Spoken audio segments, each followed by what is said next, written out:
Par ta sagesse, Seigneur, les portes du ciel s'ouvrent et merveilleusement tu changes les saisons.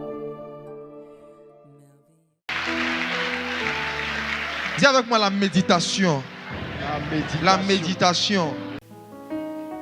Le Seigneur Jésus est en train de prêcher un jour et puis il dit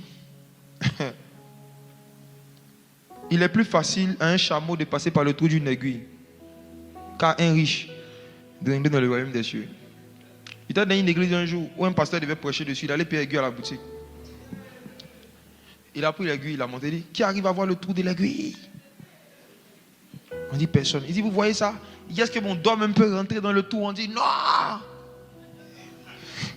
Il dit bon, imaginez-vous, Jésus dit qu'il est plus facile à un chameau même de passer par le trou de cette aiguille qu'à un riche de rentrer dans le royaume. On dit ah, mais c'est question des riches, on est mort. Ça veut dire que la façon dont le gars va commencer à prêcher le message, ça peut être riche maintenant. Peut-être que tu veux rentrer dans le royaume des cieux là. J'ai regardé les gens dans la salle, je vois que tout le monde était en mode ouais, le trou d'une aiguille, avec l'aiguille qu'il a montré. Mais vous savez quoi? J'avais lu dans un livre, j'avais découvert que en Israël, en particulier à Jérusalem, il y avait une muraille et les murailles avaient 12 portes. C'est dans le livre de Néhémie. Il y avait des portes par lesquelles on pouvait rentrer à Jérusalem. Et parmi ces portes-là, il y a une porte qu'on appelait le trou d'une aiguille. C'était le nom d'un grand portail.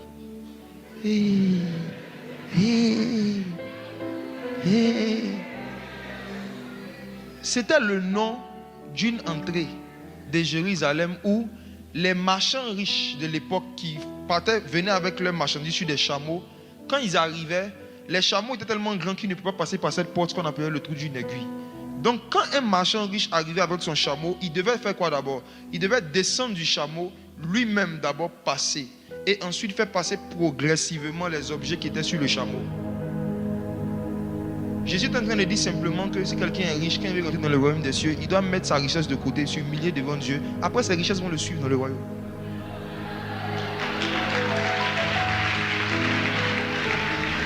Dis avec moi la méditation.